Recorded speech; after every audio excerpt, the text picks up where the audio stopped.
Hello, I'm Gwen Robinson and I'm an academic based at the University of Sheffield.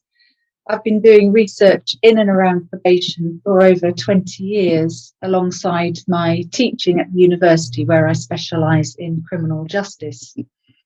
And I'm interested in most things probation related, but my most recent research projects have been on probation work in the magistrates' courts, and before that, the implementation of the transforming rehabilitation reforms. So I think there are potentially a lot of challenges ahead for probation, and many of these have been identified in the Inspectorate's latest report about preparations for the transition to a unified service. One of the big challenges, I think, concerns the bringing together of staff who are accustomed now to doing different types of work with different types of service users and who are coming from quite a diverse range of different organisations, some from the public sector, National Probation Service, and others from the outsourced CRCs, which in turn have 8 different providers. If we use the analogy of a family to understand organisational change here, TR was something like a very messy divorce in which some felt like winners, and at the other extreme, many felt that they'd lost everything that they held dear, and of course, everything in between. What we're seeing now in the aftermath of that divorce is not a remarriage of the same partners as before, but rather the creation of a new family, a new blended family.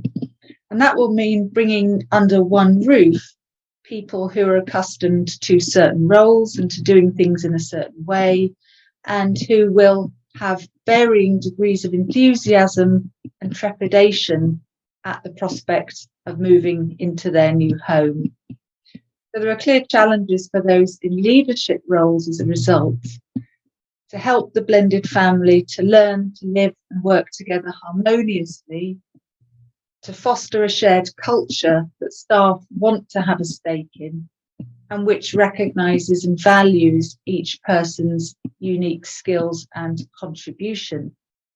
Of course, though, cultural change doesn't happen overnight. So the organisation's leaders also need to be patient.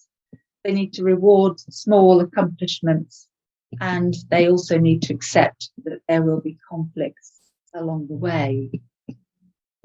So what opportunities lie ahead? Well, in many ways, I think the challenges and the opportunities are the same. I see a great and a really welcome opportunity to rebrand probation as a unified organisation with a clear mission and shared values.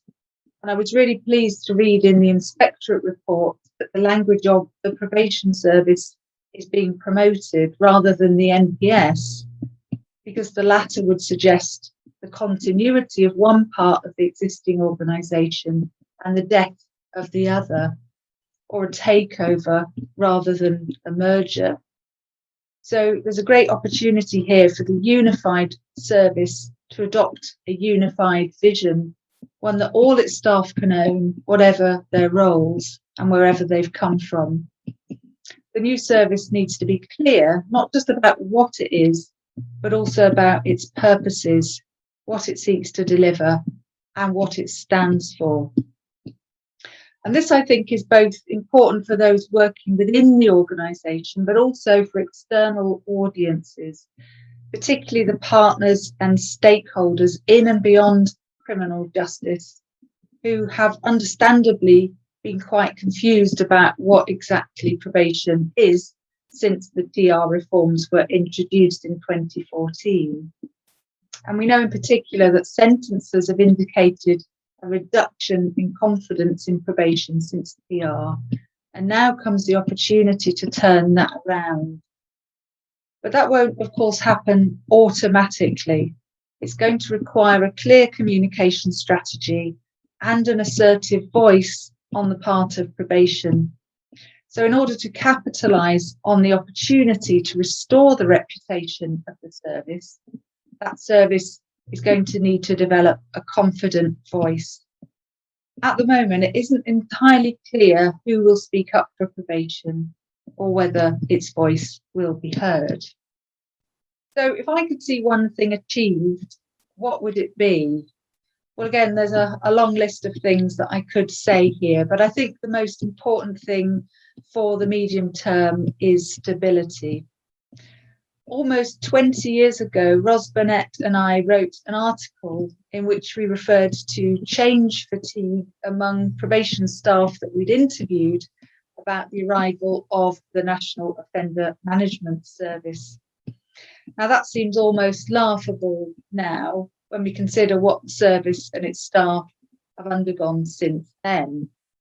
Everyone involved in the reunification of probation needs a chance to adjust, to settle in, and to get used to the new arrangements without the constant worry of how a new justice minister might want to make their mark by shaking things up yet again. And allied to that, I hope that the service can benefit from some substantial and sustained investment in new staff, very crucially, but also in existing staff in terms of their professional development opportunities. And I think really that's the least that the service deserves as it looks to the future. Thank you for listening.